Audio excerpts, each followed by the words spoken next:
Class 9 অর্থাৎ নবম শ্রেণীর ফার্স্ট ইউনিট টেস্টের গণিতের সাজেশনস নিয়ে আমাদের আজকের এই ভিডিও। তোমরা তো দেখেইছো গত বছর অর্থাৎ তোমাদের আগের ক্লাসগুলোতে ইউনিট টেস্টের আগে আমি যে সমস্ত সাজেশনসগুলো দিয়েছিলাম পরীক্ষাতে ঠিক সেই সাজেশনসগুলোর থেকেই তোমরা কমন পেয়েছিলে। এই বছর তোমাদের মার্চের লাস্ট উইক অথবা এপ্রিলের ফার্স্ট উইক থেকেই শুরু হয়ে যাবে ফার্স্ট সামেটিভের এক্সামগুলো। তাই এবারের পরীক্ষাতেও ভালো রেজাল্ট করার জন্য আমি তোমাদের জন্য নিয়ে এসেছি গণিতের এক্সক্লুসিভ সাজেশনস ভিডিও। আমার দেওয়া এই সাজেশনস ভিডিওটা তোমরা যদি প্রথম থেকে শেষ পর্যন্ত মন দিয়ে দেখতে থাকো এবং এই সাজেশনসে আমি যে সমস্ত অঙ্কগুলো বলছি এই প্রত্যেকটা অঙ্ক যদি তোমরা ভালোভাবে বাড়িতে মন দিয়ে প্র্যাকটিস করতে থাকো তাহলে অবশ্যই পরীক্ষাতে খুব ভালো রেজাল্ট করবে, পরীক্ষাতে ফুল মার্কস তোমরা পাবেই। অঙ্কের সাজেশনসের ক্ষেত্রে একটা কথা অবশ্যই মাথার মধ্যে রাখবে, বাকি সাবজেক্টগুলোর মতো কিন্তু অঙ্কের সাজেশনস নয়। বাকি সাবজেক্টে আমরা সাজেশনসে যে প্রশ্নগুলো দিচ্ছি সেই প্রশ্নগুলো মুখস্থ করে নিলেই হয়ে যাবে। অঙ্কের ক্ষেত্রে সাজেশনসে যে সমস্ত অঙ্কগুলো দেওয়া থাকবে সেই একটাও অঙ্ক কিন্তু তোমরা মুখস্থ করবে না, সেই অঙ্কগুলো ভালোভাবে বুঝে বুঝে প্র্যাকটিস করবে, তার প্যাটার্নগুলোকে ভালো করে বুঝবে। কারণ অনেক সময়ই হয় আমরা বইয়ে যে সমস্ত অঙ্কগুলো প্র্যাকটিস করছি পরীক্ষার সময় সেই টাইপসের অঙ্কটাই থাকলো কিন্তু তার নামটা বা তার সংখ্যাগুলো চেঞ্জ করে দেওয়া থাকলো। তাই তুমি যদি বুঝে বুঝে প্র্যাকটিস করো তাহলে পরীক্ষার সময় সেই অঙ্কটা বুঝতে সুবিধে হবে এবং সহজেই সেই অঙ্কগুলো তোমরা করে ফেলতে পারবে। নমস্কার, দিশা টিউশন সেন্টারে তোমাদের সবাইকে জানাই স্বাগত। পরীক্ষায় সাফল্য লাভের জন্য, পরীক্ষায় ভালো রেজাল্ট করার জন্য তোমরা অবশ্যই চ্যানেলটিকে সাবস্ক্রাইব করে নিও। খুব তাড়াতাড়ি তোমাদের ফার্স্ট ইউনিট টেস্টের পরীক্ষার জন্য অন্যান্য সাবজেক্টগুলোর থেকেও সাজেশনস ভিডিও আসতে চলেছে, তাই কোনো সাজেশনস ভিডিও যাতে তোমার মিস না হয়ে যায় তার জন্য অবশ্যই অল নোটিফিকেশন অন করে নিও। ভিডিও ভালো লাগলে ভিডিওতে অবশ্যই লাইক কমেন্ট করে দিও এবং এই প্রত্যেকটি ভিডিও তোমার বন্ধুদের সঙ্গেও কিন্তু বেশি বেশি করে শেয়ার করে নিও। তোমাদের ক্লাস 9 এর ফার্স্ট ইউনিট টেস্টের সাজেশনসটা দেখার আগে আরেকটা গুরুত্বপূর্ণ কথা তোমরা জেনে রাখো।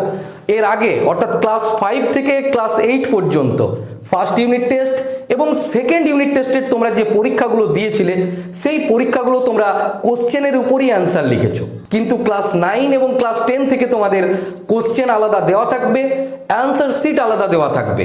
অর্থাৎ অ্যান্সার শিটে তোমাকে অ্যান্সারগুলো লিখতে হবে। অ্যান্সার শিটে অ্যান্সার লেখার নিয়মগুলো তোমরা নিশ্চয়ই সবাই জানো, তবু একবার তোমাদের একটু মনে করিয়ে দিচ্ছি। তোমাদের যে অ্যান্সার শিট দেওয়া থাকবে সেখানে অবশ্যই প্রপারলি নিজের নাম, রোল নাম্বার, ক্লাস, সেকশন এগুলো লিখবে। ভালোভাবে খাতার দুই পাশে যদি মনে হয় তাহলে চার পাশেই তোমরা মার্জিন টানতে পারো এবং অবশ্যই কোশ্চেনের অ্যান্সার লেখার সময় দাগ নাম্বারটা অর্থাৎ কোন কোশ্চেনের অ্যান্সারটা তুমি লিখছো সেটা কিন্তু ভালোভাবে লিখতে হবে। চেষ্টা করবে 1 মার্কস এবং 2 মার্কসের যে প্রশ্নগুলো করার সেগুলো পরপরই। যদি তুমি কোনো প্রশ্নের অ্যান্সার না জানো তার জন্য কিছুটা জায়গা অবশ্যই রেখে দেবে এবং আরেকটা ব্যাপার মাথার মধ্যে রাখবে, যদি তোমার প্রয়োজন হয় লুজ সিট নেওয়ার তাহলে অবশ্যই সেই লুজ সিটেও কিন্তু নিজের নাম, রোল নাম্বার লিখবে এবং লুজ সিটের পেজ নাম্বার লিখে দেবে। কারণ তুমি যদি একের বেশি লুজ সিট নাও তখন খাতা তোমার এলোমেলো হয়ে যেতে পারে, সাজানোর ক্ষেত্রে অসুবিধে হতে পারে। তাই যদি পাতা নাম্বারগুলো দেওয়া থাকে তাহলে তুমি পরপর সেই লুজ সিটগুলো সাজিয়ে নিতে পারবে। নিশ্চয়ই তোমাদের সবার কাছে ব্যাপারটা পরিষ্কার হয়েছে। তাহলে চলো এখন দেখে নেওয়া যাক তোমাদের ফার্স্ট ইউনিট টেস্টের জন্য গুরুত্বপূর্ণ অঙ্কগুলো, অর্থাৎ কোন কোন অঙ্কগুলো এই পরীক্ষার জন্য ভালোভাবে প্র্যাকটিস করতে হবে। তোমাদের ক্লাস 9 এর ফার্স্ট ইউনিট টেস্টের গণিতের এবং অন্যান্য প্রত্যেকটা সাবজেক্টের পরীক্ষার ফুল মার্কস থাকবে 40 এবং এই প্রত্যেকটা পরীক্ষায় তোমরা সময় পাবে 1 ঘন্টা 30 মিনিট অর্থাৎ 90 মিনিট। তোমাদের গণিতের ফার্স্ট ইউনিট টেস্টে 8টি অধ্যায় থেকে প্রশ্ন থাকবে, অর্থাৎ প্রথম অধ্যায় থেকে শুরু করে অধ্যায় 8 পর্যন্ত। এই 8টি অধ্যায়কে তোমাদের মোট 4টি সেকশনে ভাগ করা হয়েছে। প্রথম যে অধ্যায়টা আছে অর্থাৎ বাস্তব সংখ্যা, এটা হচ্ছে পাটিগণিতের অধ্যায়। তারপর অধ্যায় 2 সূচকের নিয়মাবলী, অধ্যায় 3 লেখচিত্র, অধ্যায় 5 রৈখিক সহসমীকরণ 2 চল বিশিষ্ট, বহুপদী সংখ্যামালা এবং অধ্যায় 8 উৎপাদকে বিশ্লেষণ। এই 5টি অধ্যায় হচ্ছে তোমাদের বীজগণিতের অধ্যায়। অধ্যায় 4 স্থানাঙ্ক জ্যামিতি ও দূরত্ব নির্ণয়, এটা হচ্ছে স্থানাঙ্ক জ্যামিতির অধ্যায়। এবং অধ্যায় 6 সামান্তরিকের ধর্ম, এই অধ্যায়টা হচ্ছে তোমাদের জ্যামিতির অধ্যায়। সবার কাছে সিলেবাসটা নিশ্চয়ই পরিষ্কার হয়েছে। এরপর আমরা জেনে নেব তোমাদের ফার্স্ট ইউনিট টেস্টের গণিতের নম্বর বিভাজন, অর্থাৎ কোশ্চেন প্যাটার্ন।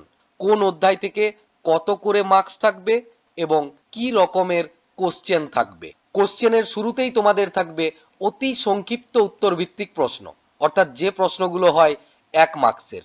এখানে তোমাদের থাকতে পারে এমসিকিউ, শূন্যস্থান পূরণ, সত্য মিথ্যা, অথবা যে প্রশ্নগুলো হয় 1 মার্কসের। বীজগণিত থেকে 3টি এবং পাটিগণিত, জ্যামিতি ও স্থানাঙ্ক জ্যামিতির অধ্যায়গুলোর থেকে একটা একটা করে মোট 6টি 1 মার্কসের প্রশ্ন থাকবে।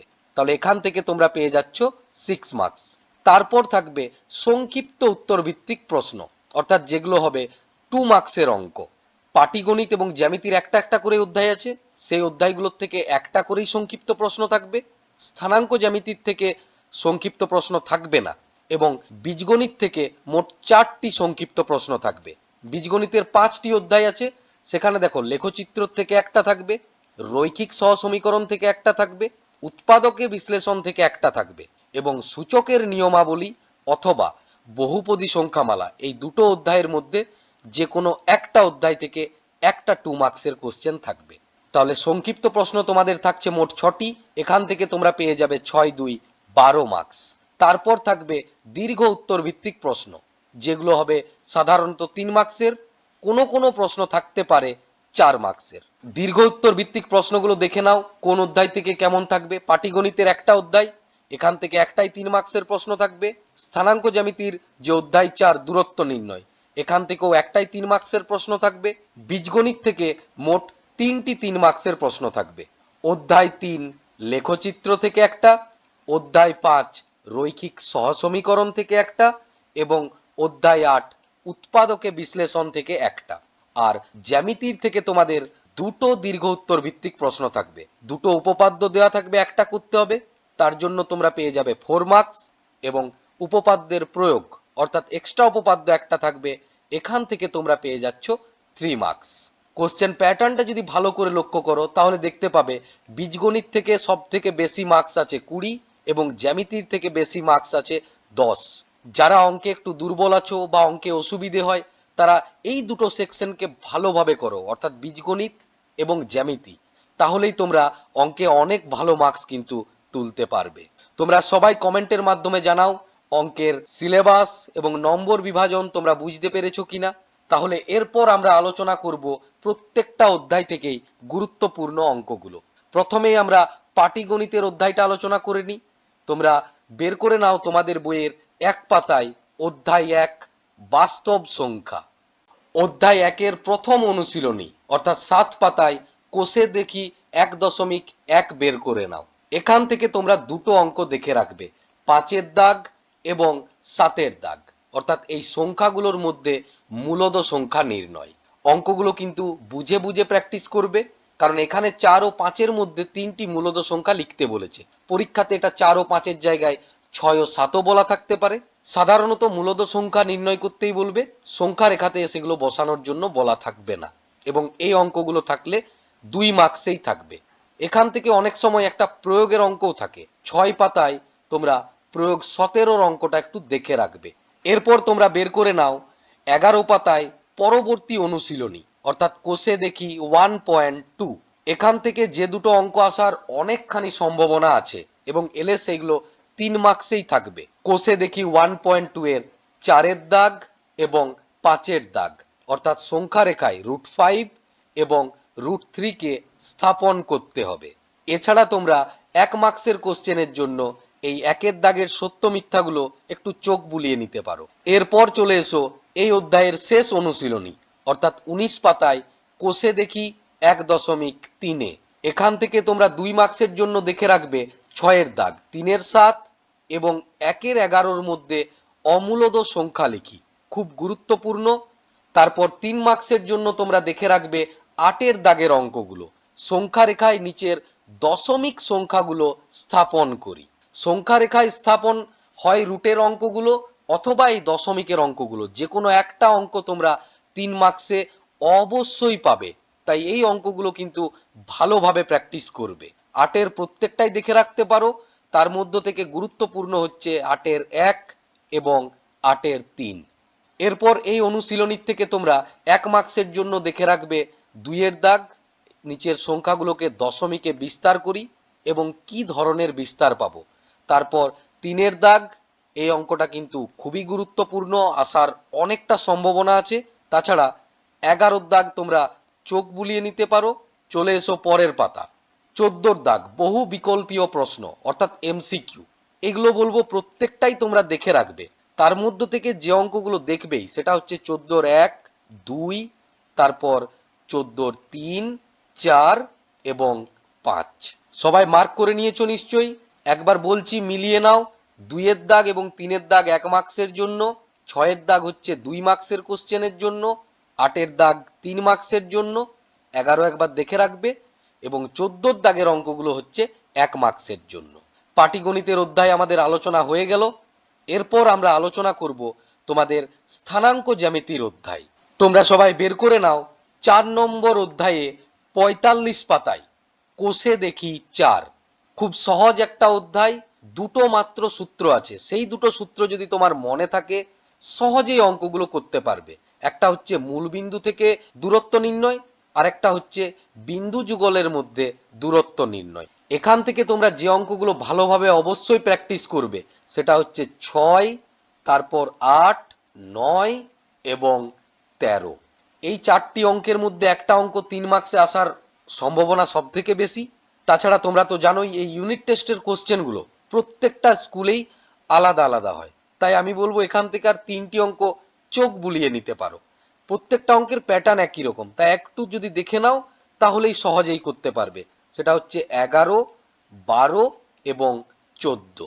এরপর আমরা দেখে নেব এখান থেকে 1 মার্কসের গুরুত্বপূর্ণ প্রশ্ন। 1 মার্কসের জন্য তোমরা 15-এর প্রত্যেকটা এমসিকিউই দেখে রাখবে। তার মধ্য থেকেও যেগুলো ভালোভাবে প্র্যাকটিস করবে 1, 2, 3 এবং 5। তারপর 16-এর দাগের তোমরা দুটো অঙ্ক দেখে নিও, সেটা হচ্ছে 16-এর 1 খুবই গুরুত্বপূর্ণ, 16-এর 2 একটু চোখ বুলিয়ে নেবে। কোঅর্ডিনেট জিওমেট্রি অর্থাৎ স্থানাঙ্ক জ্যামিতিও আমাদের আলোচনা হয়ে গেল। এরপর বীজগণিতের আমাদের 5টি অধ্যায় আছে, আমরা একে একে সেই 5টি অধ্যায় নিয়ে আলোচনা করব। প্রথমেই তোমরা চলে এসো 21 পাতায় অধ্যায় 2, সূচকের নিয়মাবলী। সূচকের নিয়মাবলী অধ্যায়ের অঙ্কগুলো সহজে করার একটাই উপায়, এখানে যে সমস্ত সূত্রগুলো আছে সেই সূত্রগুলো কিন্তু মাথার মধ্যে রাখবে। এখানে দেখো অনেকগুলো সূত্র এরকম বক্সে দেওয়া আছে, এই সূত্রগুলো তোমরা পারলে অবশ্যই একটা খাতার মধ্যে একটা জায়গায় লিখে নেবে, মাঝে মাঝে সেই সূত্রগুলোতে চোখ বোলাবে এবং পরীক্ষার দিন সকালবেলা অবশ্যই প্রত্যেকটা সূত্রে একবার চোখ বুলিয়ে যেও। এখন তোমরা বের করে নাও 27 পাতায় এই অধ্যায়ের অনুশীলনী অর্থাৎ কোষে দেখি 2। কোষে দেখি 2-এর 2-এর দাগে যে সরলগুলো আছে এই সরলগুলোর মধ্যে দুটো সরল ভালোভাবে দেখবে, 5 এবং 7। তারপর চলে এসো 3-এর দাগ, মানের ঊর্ধ্বক্রমে সাজাই অর্থাৎ ছোট থেকে বড়। এখানে দেখে রাখবে 3-এর 2 এবং 3-এর 3। তারপর 4-এর 4, এই 4-এর 4-এর যে প্রমাণটা আছে এটা কিন্তু খুব গুরুত্বপূর্ণ, ভালোভাবে এটা প্র্যাকটিস করবে। তারপর 5-এর দাগ এবং 7-এর দাগ, এই দুটো তোমরা ভালোভাবে প্র্যাকটিস করে নিও। চলে এসো পরের পাতায় সমাধানে। 9-এর দাগে যে অঙ্কগুলো আছে এখান থেকে তোমরা 3টি অবশ্যই দেখে রাখবে, 9-এর 2, 9-এর 3 এবং 9-এর 7। সূচকের নিয়মাবলী এই অধ্যায় থেকে সাধারণত 3 মার্কসের কোনো অঙ্ক থাকে না, 1 মার্কস এবং 2 মার্কসের অঙ্কই থাকে। এবং এই অধ্যায়ের অঙ্কগুলো যাতে তোমার ভালো লাগে, করতে সুবিধে হয়, তার জন্য আমি বলবো সাজেশনসে যেগুলো দিলাম এগুলো তো ভালোভাবে প্র্যাকটিস করবেই, এছাড়া এখান থেকে তোমরা প্রত্যেকটা অঙ্কই কিন্তু প্র্যাকটিস করে নিও। 1 মার্কসের জন্য তোমরা যে অঙ্কগুলো দেখবে সেটা হচ্ছে 10-এর এই যে এমসিকিউ অঙ্কগুলো দেওয়া আছে প্রত্যেকটা তো দেখবেই, তার মধ্য থেকে 10-এর 1, 3, 4, 5 এই 4টি কিন্তু খুবই গুরুত্বপূর্ণ। এবং 11-র যে অঙ্কগুলো আছে 11-র অঙ্কগুলোর মধ্যে 11-র 1 এবং 3 সব থেকে গুরুত্বপূর্ণ। এছাড়া 2 এবং 4 এই দুটোকেও দেখে রাখবে। ক্লাস 9 থেকে তোমাদের অনেক সময় এই যে অনুশীলনীতে যে অঙ্কগুলো দেওয়া আছে এগুলোর বাইরে তোমাদের প্রয়োগ থেকেও কিন্তু অনেক সময় অঙ্ক থাকে, তাই প্রয়োগেরও কিছু কিছু অঙ্ক অবশ্যই প্র্যাকটিস করতে হবে। 25 পাতায় এই প্রয়োগ 26-এর অঙ্কটা দেখে রাখবে এবং তার পরের পাতায় প্রয়োগ 29 কিন্তু অবশ্যই এই বছরের জন্য খুব গুরুত্বপূর্ণ। প্রয়োগ 29-এর অঙ্কটা দেখো, এখানে একদমই করে দেওয়াই আছে, এখান থেকেই দেখে দেখে করার চেষ্টা করো। যদি তোমাদের অসুবিধে হয় অবশ্যই আমায় কমেন্টের মাধ্যমে জানিও। এরপর আমরা আলোচনা করব বীজগণিতের পরবর্তী অধ্যায়। 29 পাতায় অধ্যায় 3 লেখচিত্র। ক্লাস 8-এ তোমাদের লেখচিত্র শুরু হয়েছিল, সেখানে মাত্র একটাই কোয়াড্র্যান্ট ছিল, এখানে কিন্তু 4টে কোয়াড্র্যান্টই থাকবে এবং সেইভাবে অঙ্কগুলো করতে হবে। এই জায়গাগুলো ভালোভাবে বুঝবে, তাহলে অঙ্কগুলো করতে সুবিধে হবে। এখন পরীক্ষার জন্য যেগুলো তোমরা দেখে রাখবে, চলে এসো 32 পাতায় কোষে দেখি 3.1। কোষে দেখি 3.1-এর 7-এর দাগের অঙ্কটা দেখে রাখবেই। একটা বিন্দুর এক্স অক্ষ থেকে দূরত্ব 5 একক, ওয়াই অক্ষ থেকে দূরত্ব 7 একক। বিন্দুটির স্থানাঙ্ক লিখি। এক্স অক্ষ থেকে এবং ওয়াই অক্ষ থেকে দূরত্ব দেওয়া আছে, তাহলে মনে রাখবে স্থানাঙ্ক লেখার সময় সেটা সবসময় উল্টে যাবে, তাহলে স্থানাঙ্কটা হবে 7,5। এরপর তোমরা বের করে নাও 38 পাতায় কোষে দেখি 3.2। পরের পাতায় চলে এসো, এই যে 7 বা 8-এর দাগের যে অঙ্কগুলো দেওয়া আছে, নিচের সহসমীকরণগুলোর লেখচিত্র অঙ্কন করি এবং ছেদ বিন্দুর স্থানাঙ্ক নির্ণয় করি অথবা সমাধান করি। এই অঙ্কগুলো তোমরা অবশ্যই একটু বুঝে প্র্যাকটিস করে নিও। আমি তোমাদের কিছুগুলো গুরুত্বপূর্ণ দিয়ে দিচ্ছি যেগুলো আসার সম্ভাবনা বেশি, কিন্তু এমনটা হতেই পারে যে আমি যে সমীকরণগুলো তোমাদের দিলাম সেগুলোর বাইরেও আলাদা সমীকরণও থাকতে পারে। তাই তুমি যদি এদের প্যাটার্নটা বোঝো, যে প্রথমে আমাকে কি করতে হবে, তিনটি তিনটি করে বিন্দুর স্থানাঙ্ক নির্ণয় করে নিতে হবে, তারপর সেই বিন্দুগুলোকে গ্রাফে বসালেই যেখানে সরল রেখা দুটো ছেদ করবে সেই ছেদ বিন্দুটাই হচ্ছে এদের ছেদ বিন্দুর স্থানাঙ্ক অথবা সমাধান। নিশ্চয়ই তোমরা এই অঙ্কগুলো করেছো। যদি কারো অসুবিধে থাকে কমেন্টের মাধ্যমে কিন্তু আমায় অবশ্যই জানিও। 7-এর তোমরা দেখে রাখবে 7-এর 2 এবং 7-এর 4 এবং 8-এর দেখে রাখবে 1, 3 এবং 5। এই 5টি অঙ্ক আসার সম্ভাবনা বেশি, কিন্তু এই অঙ্কগুলোর বাইরেও অন্য সমীকরণ থাকতেই পারে। তারপরের পাতায় চলে এসো, এখান থেকে 10-এর অঙ্কটা ভালোভাবে প্র্যাকটিস করবে। এই সমীকরণটা দিয়ে একটা অক্ষদ্বয়ের সঙ্গে ত্রিভুজ হবে, সেই ত্রিভুজের ক্ষেত্রফল নির্ণয় করতে হবে। তারপর চলে এসো 13-র দাগ, এই অঙ্কটাও ভালোভাবে প্র্যাকটিস করবে এবং 11-র অঙ্কটাও একটু চোখ বুলিয়ে নিও। তারপর 1 মার্কসের জন্য 14-র এমসিকিউ প্রত্যেকটাই দেখে নিও, তার মধ্য থেকে 1, 2, 3 এবং 4, এই 4টি অবশ্যই ভালোভাবে দেখবে। তারপর চলে এসো 15-র দাগ, সংক্ষিপ্ত উত্তর ভিত্তিক প্রশ্ন, অর্থাৎ 2 মার্কসের। এখান থেকে 3টি অঙ্ক অবশ্যই ভালোভাবে দেখবে, সেটা হচ্ছে 1, 3 এবং 4। এছাড়া 5-এরটাও একটু চোখ বুলিয়ে নিও। এরপর তোমরা বের করে নাও 47 পাতায় বীজগণিতের পরবর্তী অনুশীলনী, অর্থাৎ রৈখিক সহসমীকরণ। রৈখিক সহসমীকরণের তোমাদের এই যে অধ্যায়, এই অধ্যায়ে তোমাদের দেখো দুটো সমীকরণ দেওয়া আছে এবং এই সমীকরণের সমাধান করতে হবে, অর্থাৎ চলরাশি দুটোর মান নির্ণয় করতে হবে। তোমাদের সিলেবাস অনুযায়ী এই সমাধান 4টি পদ্ধতিতে তোমরা করতে পারো: অপনয়ন পদ্ধতি, তুলনামূলক পদ্ধতি, পরিবর্ত পদ্ধতি এবং বজ্রগুণন পদ্ধতি।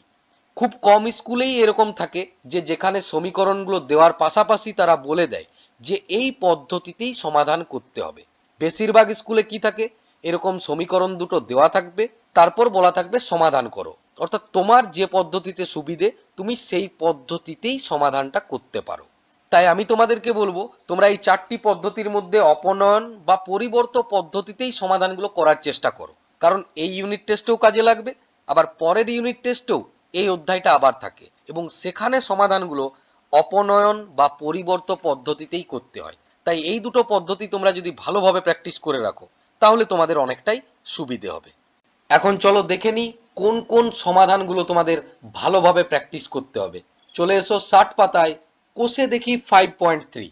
এখান থেকে তোমরা প্র্যাকটিস করবে 4-এর 5, 4-এর 6, 8 এবং 4-এর দাগের 16-র অঙ্কটা। এই 4টি অঙ্ক তো ভালোভাবে প্র্যাকটিস করবেই, তাছাড়া এখান থেকে তোমরা 4-এর 10, 4-এর 13 এবং 4-এর 14 এই 3টি অঙ্ককেও প্র্যাকটিস করে নিও। তারপর চলে এসো 61 পাতায় কোষে দেখি 5.4। এটা হচ্ছে তুলনামূলক পদ্ধতিতে। কিন্তু আমি আবারও বলছি, তোমাদের যে পদ্ধতিতে সুবিধে মনে হবে সেই পদ্ধতিতেই এখন প্র্যাকটিসটা ভালোভাবে করতে থাকো। এখান থেকে যে অঙ্কগুলো গুরুত্বপূর্ণ সেটা হচ্ছে 5-এর 2, 5-এর 5, তারপর 5-এর 8 এবং 5-এর 9। এছাড়া 10-এর দাগের অঙ্কটা এবং 3-এর দাগের অঙ্কটা একটু দেখে রাখবে। সমাধানের অঙ্কগুলো কিন্তু অবশ্যই বুঝে বুঝে প্র্যাকটিস করবে। আমি যে অঙ্কগুলো দিচ্ছি এগুলো অবশ্যই খুবই গুরুত্বপূর্ণ অঙ্ক, কিন্তু বিভিন্ন স্কুলের কোশ্চেন তো আলাদা আলাদা হয়। তাই যদি কোনো কোনো স্কুলে কোশ্চেন একটু ঘুরিয়ে দেওয়া থাকলো, এই সমাধানগুলোর বাইরে বা বইয়ের বাইরেও কোনো সমাধান দেওয়া থাকলো, তুমি যদি বুঝে বুঝে প্র্যাকটিস করো তাহলে যে কোনো সমাধানই থাকুক সহজেই করে নিতে পারবে। এরপর চলে এসো 63 পাতায় কোষে দেখি 5.5। এখান থেকে তোমরা 4-এর এ এবং 4-এর বি ভালোভাবে প্র্যাকটিস করবে। পরিবর্ত পদ্ধতিতে সমাধান বলেছে, যে কোনো পদ্ধতি যেটা তোমার সহজ মনে হবে সেই পদ্ধতিতেই প্র্যাকটিস করো। আর 5-এর দাগেরগুলোর মধ্যে দেখবে 5-এর 2 এবং 5-এর 3, তাছাড়া 5-এর 5 এবং 5-এর 6, এই দুটো একটু চোখ বুলিয়ে নিও। তারপর চলে এসো 66 পাতায় কোষে দেখি 5.6। এখানে বজ্র গুণন পদ্ধতিতে দেওয়া আছে। এখান থেকে তোমরা যেগুলো প্র্যাকটিস করবে সেটা হচ্ছে 8, 12 এবং 13। এছাড়া 10 এবং 11 অঙ্ক এই দুটো একটু চোখ বুলিয়ে নিতে পারো। কোষে দেখি 5.6 এর সমাধানগুলো হচ্ছে বজ্র গুণন পদ্ধতিতে, কিন্তু এই অঙ্কগুলো তোমরা যে কোনো পদ্ধতিতেই সমাধান করতে পারবে। এরপর চলে এসো এখানে যেগুলো ভাষার অঙ্ক দেওয়া থাকে। কোষে দেখি 5.7, 69 পাতায়। কোষে দেখি 5.7 এর গুরুত্বপূর্ণ অঙ্কগুলো হচ্ছে 3, 6, তারপর 9। পরের পাতায় চলে এসো 11 এবং সব থেকে গুরুত্বপূর্ণ অঙ্ক হচ্ছে এই 16 ও 17। এছাড়া এখান থেকে তোমরা 15, আগের পাতায় 4, এই দুটো অঙ্ক একটু চোখ বুলিয়ে নিও। এবং 68 পাতায় প্রয়োগ 26 আর ওপরের দিকে দেখো দেওয়া আছে প্রয়োগ 24, এই দুটোও কিন্তু খুব গুরুত্বপূর্ণ। প্রয়োগ 24-এর অঙ্কটা করাই আছে এখানে, এবং 26-এরটা তোমরা নিজেরা ট্রাই করবে। যদি অসুবিধে হয় অবশ্যই কমেন্টের মাধ্যমে আমাকে জানিও। কোষে দেখি 5.3 থেকে 5.7 পর্যন্ত এখনো পর্যন্ত যে অঙ্কগুলো আলোচনা করলাম এই অঙ্কগুলো হচ্ছে 3 মার্কসের অঙ্ক। এরপর আমরা দেখে নেব এখান থেকে 2 মার্কস এবং 1 মার্কসের কোন অঙ্কগুলো আসার সম্ভাবনা বেশি। 2 মার্কসের জন্য তোমরা কোষে দেখি 5.7 এর 71 পাতা বের করে নাও। এখান থেকে তোমরা 21-এর যে অঙ্কগুলো ভালোভাবে প্র্যাকটিস করবে সেটা হচ্ছে 21-এর 2, 21-এর 5, 7 এবং 21-এর 3। 22-এর প্রত্যেকটা অঙ্ককেই দেখে রাখতে হবে। এছাড়া তোমাদেরকে আরো দুটো অঙ্ক দেখে রাখতে হবে। সেই অঙ্কগুলো তোমরা পাবে 54 পাতায়। চলে এসো পেজ নাম্বার 54-এ। এখান থেকে তোমরা দেখে রাখবে প্রয়োগ 8 এবং প্রয়োগ 9, এই দুটোও কিন্তু খুবই গুরুত্বপূর্ণ অঙ্ক। অধ্যায় 5 অনেকটাই বড় অধ্যায় এবং প্রচুর অঙ্ক আছে, তাই অঙ্কগুলো এখন থেকেই প্র্যাকটিস করতে শুরু করো। না হলে পরীক্ষার আগে যদি ভাবো প্র্যাকটিস করবে তাহলে কিন্তু পরীক্ষার সময় চাপ হয়ে যেতে পারে। এরপর আমরা আলোচনা করব বীজগণিতেরই আরেকটা অধ্যায়। 94 পাতায় অধ্যায় 7 বহুপদী সংখ্যামালা। বহুপদী সংখ্যামালার অধ্যায় কিন্তু খুবই সহজ অধ্যায়।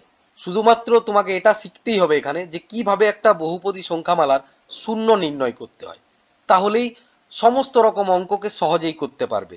এখন চলে এসো 100 পাতায় কোষে দেখি 7.1। এখান থেকে প্র্যাকটিস করবে 4-এর দাগ, অর্থাৎ বহুপদী সংখ্যামালার মাত্রা নির্ণয়। 1 মার্কসে প্রায় সময়ই থাকে। কোষে দেখি 7.2 থেকে সাধারণত কোনো অঙ্ক থাকে না, তাই আমি সেটা নিয়ে আর আলোচনা করছি না। তোমরা এখন চলে এসো 107 পাতায় কোষে দেখি 7.3। 2 মার্কস এবং 3 মার্কসের জন্য এখান থেকে তুমি প্র্যাকটিস করো 3-এর 2, তারপর 6, 7, 9 এবং 8-এর দাগের অঙ্কটা অবশ্যই ভালোভাবে চোখ বুলিয়ে রাখবে, খুব গুরুত্বপূর্ণ। 1 মার্কসের জন্য তোমরা এখান থেকে 11-র প্রত্যেকটাই দেখবে, তার মধ্য থেকে 5 কিন্তু খুব গুরুত্বপূর্ণ। আর চলে এসো পরের পাতায়, সেখানে সংক্ষিপ্ত উত্তর ভিত্তিক প্রশ্ন, অর্থাৎ 2 মার্কসের যে অঙ্কগুলো আছে এগুলোর জন্য তোমরা দেখে রাখবে 12-র 3 এবং 4। এরপর বের করে নাও 110 পাতায় কোষে দেখি 7.4। এখান থেকে সব থেকে গুরুত্বপূর্ণ যে অঙ্কটা সেটা হচ্ছে 2-এর 3। এটা আসার কিন্তু প্রবল সম্ভাবনা আছে। এছাড়া এখান থেকে তোমরা যে অঙ্কগুলো প্র্যাকটিস করবে সেটা হচ্ছে 3, তারপর 6, 5 এবং 4-এর থেকে দুটো অঙ্ক প্র্যাকটিস করে রাখবে, 4-এর 3 ও 4। এরপর 1 মার্কসের অঙ্কের জন্য তোমরা 11-র অঙ্কগুলো দেখবে, 11-র 1, 2 এবং 11-র 4। আর 2 মার্কসের জন্য অর্থাৎ সংক্ষিপ্ত যে প্রশ্নগুলো থাকে তার জন্য তোমরা দেখে রাখবে 12-র 1, 3 এবং 4। অনুশীলনীর থেকে এই অঙ্কগুলো দেখে রাখলেই হবে। অনেক সময় প্রয়োগ থেকেও অঙ্ক থাকে, তাই প্রয়োগের দুটো অঙ্ক তোমরা একটু চোখ বুলিয়ে নেবে। প্রয়োগ 57 খুবই গুরুত্বপূর্ণ, 109 পাতায় প্রয়োগ 57 খুব গুরুত্বপূর্ণ। এছাড়া 56-র অঙ্কটা একটু চোখ বুলিয়ে রাখবে। এরপর চলো আমরা আলোচনা করে নিই তোমাদের ফার্স্ট ইউনিট টেস্টের বীজগণিতের শেষ অধ্যায়, 112 পাতায় অধ্যায় 8 উৎপাদকে বিশ্লেষণ। তোমাদের বীজগণিতের যে অধ্যায়গুলো আছে এই অধ্যায়গুলো কিন্তু অনেক বড় বড় অধ্যায়, অনেকগুলো ভাগে ভাগ করা আছে, তাই একটু ভিডিওটা লম্বা হয়ে যেতে পারে, কিন্তু তোমরা অবশ্যই পুরো ভিডিওটা প্রথম থেকে শেষ পর্যন্ত দেখতে থাকো। অধ্যায় 8-এর অঙ্কগুলো করার জন্য বীজগণিতের তোমাদের যে সমস্ত সূত্রগুলো আগের ক্লাস থেকে শিখে এসেছো, অর্থাৎ বর্গের সূত্র এবং ঘনের সূত্র, এই সূত্রগুলো যদি না জানা থাকে তাহলে কিন্তু উৎপাদক বিশ্লেষণের অঙ্ক করতে পারবে না। এখন বের করে নাও 114 পাতায় কোষে দেখি 8.1। এখান থেকে তোমরা দেখে রাখবে 3, তারপর 4, 7 এবং 9। 9-এর অঙ্কটা কিন্তু খুবই গুরুত্বপূর্ণ। আর এখান থেকে আরেকটা বলবো, দেখে রাখবে ওপরের দিকে দেখবে প্রয়োগ 9-এ একটা অঙ্ক দেওয়া আছে। এটা এই অঙ্কগুলো মার্ক করে নিয়েছো। তারপরের পাতায় চলে এসো, কোষে দেখি 8.2-এ। এখান থেকে দুটো অঙ্ক অবশ্যই ভালোভাবে প্র্যাকটিস করবে, 9-এর দাগ এবং 14-র দাগ। এছাড়া আমি আবারও বলছি, প্রত্যেকটা অঙ্ককেই প্র্যাকটিস করার চেষ্টা করো, তাহলে অধ্যায়গুলো বোঝার ক্ষেত্রে সুবিধে হবে এবং তোমাদের স্কুলে বা টিউশনিতে যে সমস্ত অঙ্কগুলোর প্রতি জোর দেওয়া হবে সেইগুলো অবশ্যই ভালোভাবে প্র্যাকটিস করবে। কোষে দেখি 8.3 থেকে সাধারণত কোনো অঙ্ক থাকে না, তাই চলে এসো 118 পাতায় কোষে দেখি 8.4। কোষে দেখি 8.4 থেকে প্রত্যেকটা অঙ্ককেই প্র্যাকটিস করতে হবে। তার মধ্য থেকেও যেগুলো গুরুত্বপূর্ণ, যে অঙ্কগুলো অবশ্যই প্র্যাকটিস করবে সেটা হচ্ছে 1, 3, 9 এবং 10।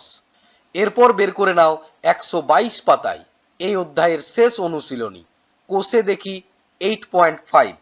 এখান থেকে একের যে অঙ্কগুলো প্র্যাকটিস করবে সেটা হচ্ছে 2, 3, 7 এবং 8। কোষে দেখি 8.1 থেকে 8.5 পর্যন্ত এখনো পর্যন্ত যে অঙ্কগুলো দিলাম এগুলো হচ্ছে 2 মার্কস বা 3 মার্কসের অঙ্ক। 1 মার্কসের জন্য যে অঙ্কগুলো প্র্যাকটিস করবে সেটা হচ্ছে 2-এর 1 এবং 2-এর 4। আর 2 মার্কসের জন্য তোমরা দেখে রাখবে 3-এর 2 এবং 3-এর 5। অনুশীলনীর এই অঙ্কগুলো প্র্যাকটিস করার পাশাপাশি প্রয়োগ থেকে দুটো অঙ্ক দেখে রাখবে। 121 পাতায় প্রয়োগ 20-র 8-এর অঙ্কটা, এটা কিন্তু খুব গুরুত্বপূর্ণ, এবং ওই পাতারই উপরের দিকে 20-র 5, এটাও একটু দেখে রাখবে। বীজগণিত, পাটিগণিত এবং স্থানাঙ্ক জ্যামিতি এই প্রত্যেকটা অংশই আমাদের আলোচনা হয়ে গেল।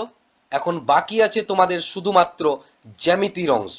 তোমরা এখন বের করে নাও 72 পাতায় অধ্যায় 6 সামান্তরিকের ধর্ম। জ্যামিতির থেকে যে সমস্ত 1 মার্কস এবং 2 মার্কসের গুরুত্বপূর্ণ প্রশ্নগুলো আছে আগে সেইগুলো আলোচনা করে নিই, তারপর উপপাদ্য এবং এক্সট্রা উপপাদ্য নিয়েও আলোচনা করব। চলে এসো 78 পাতায়। এখান থেকে তোমরা 1 মার্কস এবং 2 মার্কসের জন্য প্র্যাকটিস করবে প্রয়োগ 5, প্রয়োগ 7 এবং প্রয়োগ 9। পরের পাতায় চলে এসো, এখান থেকে দেখে রাখবে প্রয়োগ 10 এবং প্রয়োগ 12। এই প্রয়োগ 12-র অঙ্কটা কিন্তু আসার অনেক সম্ভাবনা আছে। প্রত্যেকটা অঙ্ক এখানে করে দেওয়া আছে, এইভাবে করার চেষ্টা করো। অসুবিধে যদি হয় অবশ্যই কমেন্টের মাধ্যমে জানিও।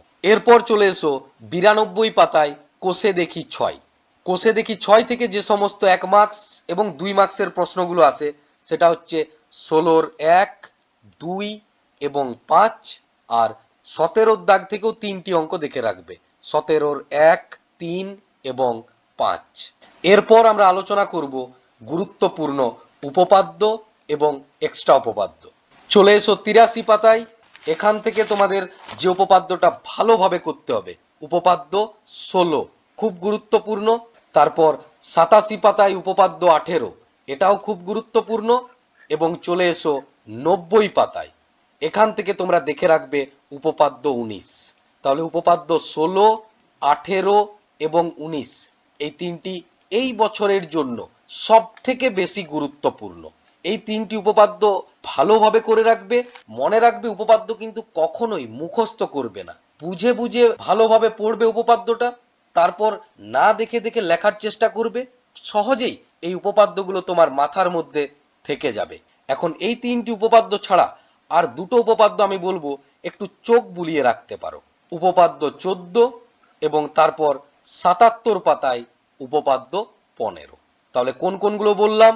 সব থেকে গুরুত্বপূর্ণ হচ্ছে উপপাদ্য 16, 18, 19, এছাড়া 14 এবং 15 একটু দেখে রাখবে। এরপর আমরা আলোচনা করে নিই এক্সট্রা উপপাদ্য। এই 77 পাতাতেই নিচের দিকে দেখো আছে প্রয়োগ 2, আসার অনেকটা সম্ভাবনা আছে। তারপর চলে এসো 80 পাতায়। 80 পাতার ওপরের দিকে দেখো প্রয়োগ 15 আছে, খুব গুরুত্বপূর্ণ এক্সট্রা উপপাদ্য। এছাড়া যদি মনে হয় 16টায় চোখ বুলিয়ে নিতে পারো। এরপর বের করে নাও 84 পাতা। এখান থেকে তোমরা দেখে রাখবে প্রয়োগ 17। তারপর 86 পাতার থেকে তোমরা দেখে রাখবে প্রয়োগ 18। এরপর আবার চলে এসো 92 পাতায় কোষে দেখি 6। এখান থেকে প্রয়োগ 8 আসার একটা সম্ভাবনা আছে, তাই এটা অবশ্যই ভালোভাবে করে রাখবে। এই বছরের জন্য গুরুত্বপূর্ণ এক্সট্রা উপপাদ্য কোন কোনগুলো বললাম? প্রয়োগ 2, প্রয়োগ 15, প্রয়োগ 17, প্রয়োগ 18 এবং কোষে দেখি 6-এর 8। এই 5টি এক্সট্রা উপপাদ্য যদি তোমরা ভালোভাবে করে রাখো, আমি 100% নিশ্চিত এর মধ্য থেকেই তোমরা কমন পাবেই। কিন্তু তোমরা তো জানোই এই ইউনিট টেস্টের যে কোশ্চেন সেটা প্রত্যেকটা স্কুলই আলাদা আলাদা করে থাকে। তাই এই 5টির বাইরে আমি তো আগে একটা বললাম প্রয়োগ 16 দেখে রাখতে পারো। একইভাবে কোষে দেখি 6-এর 4, 6, 9 এবং 12 এই অঙ্কগুলো খুব একটা গুরুত্বপূর্ণ নয়, কিন্তু অনেক সময় যদি কোশ্চেন একটু ঘুরিয়ে ফিরিয়ে থাকে তখন কিন্তু এইগুলো থাকতে পারে। এইটুকু তোমরা নিশ্চিত থাকো, এই যেগুলো বললাম এগুলো যদি ভালোভাবে করে যাও অবশ্যই এর মধ্য থেকে পরীক্ষাতে একটা কমন পাবেই। এই ছিল তোমাদের গণিতের ফার্স্ট ইউনিট টেস্টের সম্পূর্ণ সাজেশনস ভিডিও। এখানে যে সমস্ত গুরুত্বপূর্ণ অঙ্কগুলো নিয়ে আলোচনা করলাম, এই প্রত্যেকটি অঙ্ক তোমরা বাড়িতে ভালোভাবে মন দিয়ে প্র্যাকটিস করতে থাকো। যদি কোনো অঙ্ক করতে না পারো বা কোনো অঙ্ক বুঝতে অসুবিধে হয় অবশ্যই আমায় এখানে কমেন্ট বক্সে কমেন্ট করো, অথবা আমায় ইনস্টাগ্রামেও ডিএম করতে পারো। আমার ইনস্টা প্রোফাইলের লিঙ্ক এই ভিডিওর ডেসক্রিপশন বক্সেই দেওয়া থাকবে। তোমাদের এই ইউনিট টেস্টের যে কোশ্চেনগুলো হয় সেগুলো বিভিন্ন স্কুলের আলাদা আলাদা কোশ্চেন হয়, তাই অবশ্যই আমার সাজেশনসের বাইরেও তোমাদের স্কুলে বা টিউশনিতে স্যারেরা বা ম্যাডামেরা যে সমস্ত অঙ্কগুলো বলবেন সেই অঙ্কগুলোও কিন্তু তোমরা মন দিয়ে প্র্যাকটিস করে নিও। খুব তাড়াতাড়ি তোমাদের অন্যান্য সাবজেক্টগুলোরও সাজেশনস ভিডিও আসতে চলেছে, তাই কোনো সাজেশনস ভিডিও যাতে তোমার মিস না হয়ে যায় তার জন্য অবশ্যই চ্যানেলটিকে সাবস্ক্রাইব করে নিও। ভিডিও ভালো লাগলে ভিডিওতে লাইক কমেন্ট করে দিও এবং এই প্রত্যেকটা ভিডিও তোমার বন্ধুদের সঙ্গেও কিন্তু শেয়ার করে নিও। আজ তাহলে এই পর্যন্তই, তোমাদের সঙ্গে দেখা হবে এর পরের ভিডিওতে। সবাই সুস্থ থেকো, ভালো থেকো এবং বাড়িতে অবশ্যই মন দিয়ে পড়াশোনা করতে থাকো।